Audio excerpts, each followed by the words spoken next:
Tom, are you okay? I lost her. Her? She was going to be this epic, trilogy-worthy character.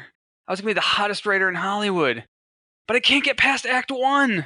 You need some writers group therapy.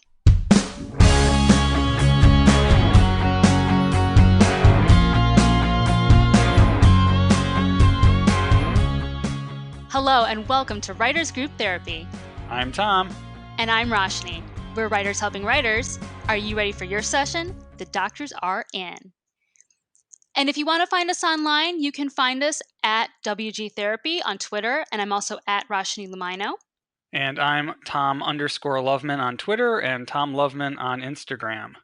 So that's where to find us. And today we have a very special guest, Steven Darancette. Hello, Steven. Hey, Welcome. how's it going? Thank you Thank for you for having joining me. us. So Steven is currently at ABC Mouse as an animation writer, but you have a very long and storied career in animation, do you not? Yes, I guess I do. I sound like a veteran there for a second. Like, yes, I was working back in the Termite Terrace and in the 1940s. No, I've done a lot of different things, and I guess I sort of started Warner Bros. Animation as an assistant, and then I got my first assigned script there for the show Ozzy and Drix, and I sort of I kind of dropped in and out of that industry for a while. I worked in a lot, and then for a year or so I kind of didn't, and then I kind of worked again. And even before the animation writing, I was working in independent film, trying to break in as a producer. I produced a couple of indie films in my 20s, and but now I'm back into the animation writing game, so to speak. Um, Working, as I say, I currently work in ABC Mouse Age of Learning. We write some interstitial animation for some of their educational curriculum subjects. And prior to that, I did some Bob the Builder. Even prior to that, I worked on the Emmy-winning Amazon series Tumble Leaf, and then a lot of stuff before that. That's sort of me in a nutshell at this point. Very cool. And didn't you sort of fall into it? Is that the story you told us at the group? Right, yeah, yes. If I'll go back to where I was talking about where I wanted to be independent producer, I thought like me and a couple of friends were going to be like, follow the route of like Kevin Smith and Robert Rodriguez and kind of go in the whole indie route and destroy our credit cards and become famous for it. Well, we managed to destroy our credit cards, so that we did that part perfectly well. Good. But we did get a couple things done, but it didn't quite turn out giving us the notoriety we want. And then I kind of had to hit the real world job market, and then I was a temp for a while at studios, and then I ended up temping at Warner Bros. Animation. And then from there on, I sort of got friendly with my boss, and he was really cool. And was a great producer, and I met a lot of other writers there. And there I got the hang of what they were doing in terms of writing animation. Because prior to that, I think a lot of people would probably feel the same way now. They don't know what goes on in terms of writing for animation. I think there's people who think that Pixar films write themselves. Like, let's have people draw and they just record, right? Improvise. But there's like anything on TV, there's scripts, and then I learned how to write those particular kind of scripts from there, and that's where I got my first writing gig, and that's where my career started. So, that's a good lead on to this question. So what are the biggest differences between writing for live action and writing for animation? Is the process similar? Well, yeah, it's similar to the fact that we end up using the template and the format is pretty similar. I will say for animation, primetime animation, like the Family Guy shows and the Simpsons, their scripts look more like a live action 3-camera sitcom, any of those 3-camera sitcoms are like on CBS and that kind of look to them. But a lot of animation I've done as well look sort of more like short films with a lot of action blocked in. We also include sound effects. We also very particular about how many lines of dialogue we have.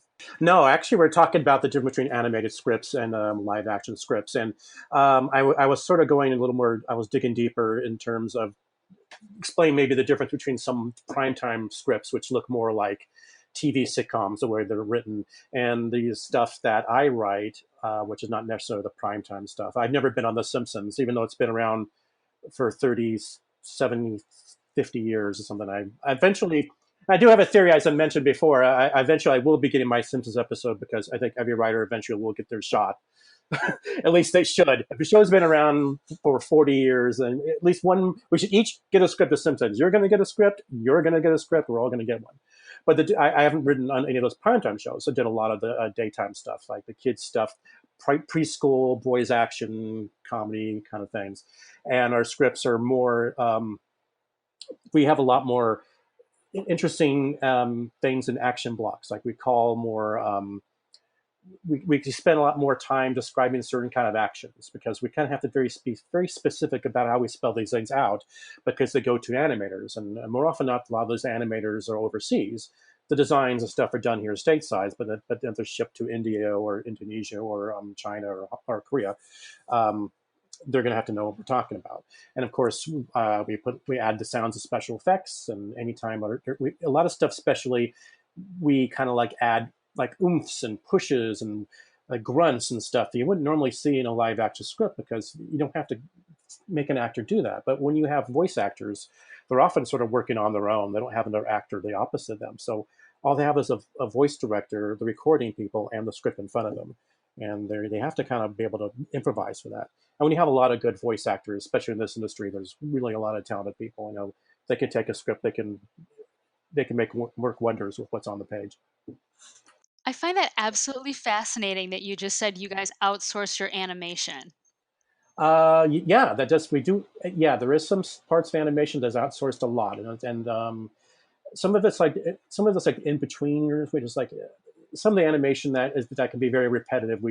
They will ship it overseas, and then they ship it back to us because it involves so many people doing so many different things, and it could be like a crew of 30 or 40 people doing just legs moving, and then it's just more cost effective, whether we like it or not. And I'm not a big fan of it, but to ship it, overseas. For the most part, a lot of the scripts are written here, unless it's a Canadian show. Then a lot of it's done over there. Recording is usually done locally, L.A. or New York, and the original design, storyboards, like the character design, and the finalization, everything is done stateside. But there is stuff in the middle. It's like sort of real grunt work that we don't do here much anymore. It's just more cost effective to send it overseas. Wow. Does I was going to ask, does the script you send over, does it usually get made kind of just how you wrote it, or do they do edits, after the fact, depending on the animation? Well, the people going to do the edits on my script are going to be the first line of defense to my script is will be my story editor, so my immediate boss, and he or she is the one basically give me the direction from her bosses, which is the producers of the show and the network. They give me notes on my premise, and when I start my script, he or she will, make sure that it's sort of where they want to go.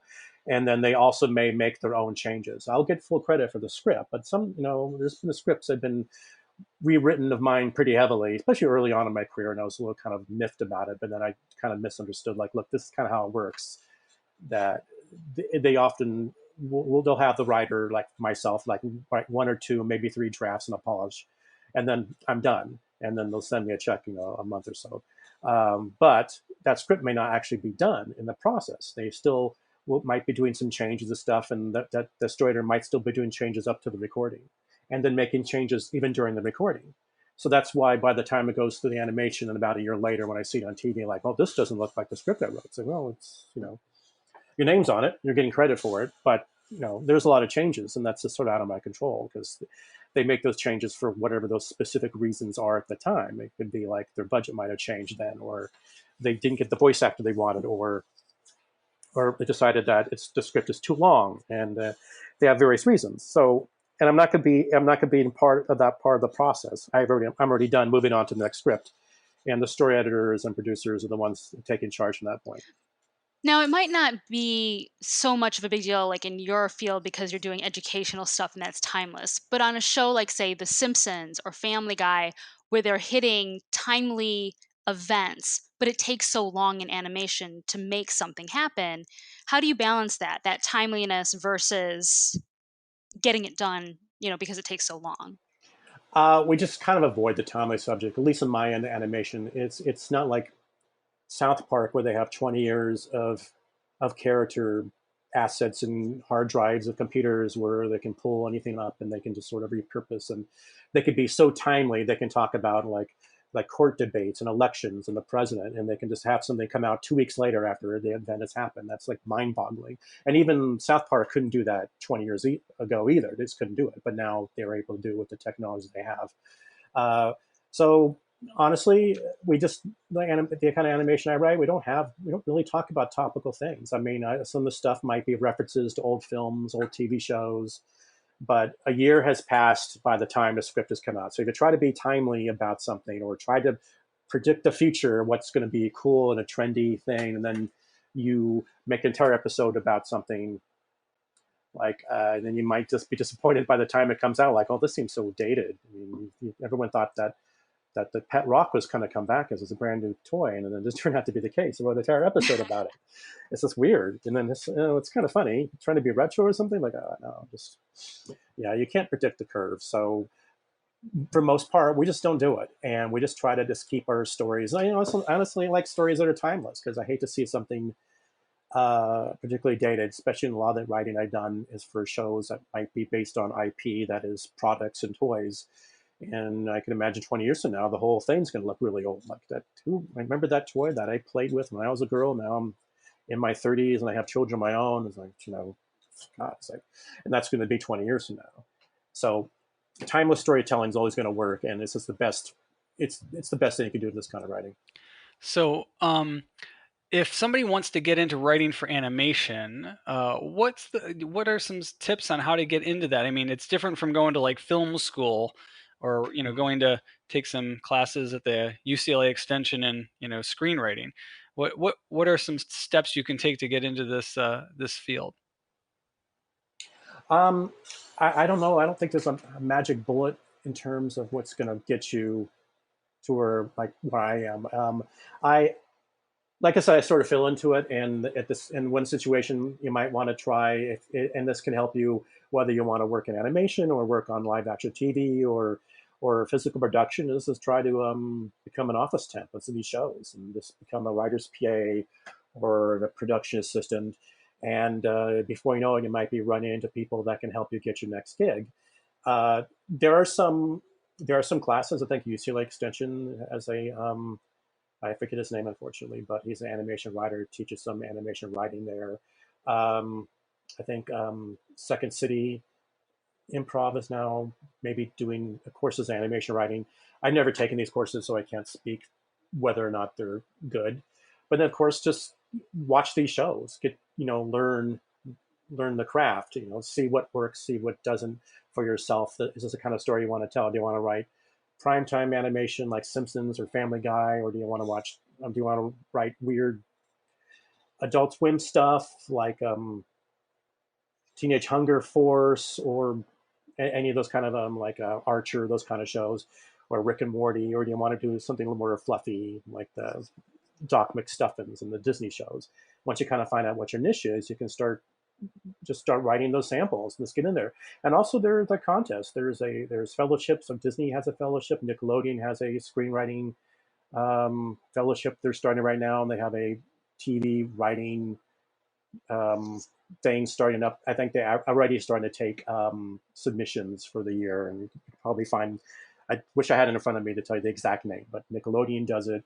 Universal Studios is now doing it, and Disney has a fellowship for a long time. And Warner Brothers had a fellowship too for a while, but I've sort of lost touch on what they're doing now. But these are all good places to start. Just start writing a script, learn how to write them. Go to the Writers Guild library and find they have scripts for everything. It's not just live action stuff. They have animated things. Even the Pixar movies, which are atypical to TV animation because they're more like they're more feature, they're more like the Family Guy, Simpsons kind of thing. You'd be surprised how much of a feature film feeling to it. It is not filled with a lot of sound effects and stuff. It's very sort of a very simple kind of script. Despite the fact when you watch a Pixar movie, it's like beyond simple. It's just it's filled with everything. But yet again, you'll see good storytelling, good dialogue, good character. It's always a good place to start. That's about the only advice I can have. Okay. It's all just It's very good advice. Thank you. So one final question. Right. Which episode of whatever show, probably animation, right? But it doesn't have to be. what episode do you wish you had written and why? Of anything? Of anything. Geez, that's a good question.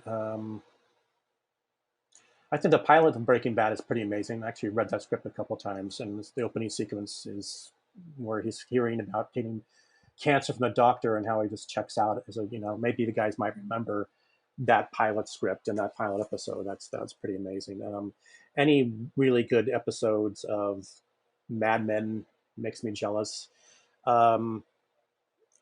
These are shows also I would never want to spec on my own. There's certain TV shows like, hey, why don't you write a Mad Men or write a Breaking Bad? Like, nope, not interested, because I'm not interested in trying to pretend to be as good as writers of these. So I'm just not going to do it. Any of the really good classic Seinfeld episodes, like I'd love to see some of those shows turned into animation. Yeah. I think they'd be really funny as animated characters. Oh my gosh. You might be onto something. Animated Breaking Bad episode. I animated a Breaking Bad series. Yeah, that's about who I can think of at the moment. I'm sure it'll come back to me later, and those things kind of stick in my mind. So if the finale of Breaking Bad is good too, but people always talk about those shows. Like I said, any really good episode of Seinfeld, I kind of wish I'd written. They're just like really wonderfully crafted sitcoms of the time. There's brilliant, those three stories in this like sort of triple helix of stories bending and then coming to an end. People don't realize how complicated and simple a Seinfeld episode is until you kind of really look at it. It's like I'm always impressed. Cool. So if people want to find you online, Steven, where should they go? A couple places. You can find me on Twitter. It's Darancette.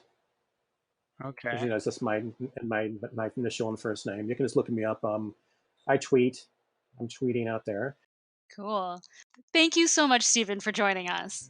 And if you guys like what you hear, subscribe and share it with your friends. You can find us online, like we said earlier, at WG Therapy, and you can also find us at writersgrouptherapy.com. We'll see you next week.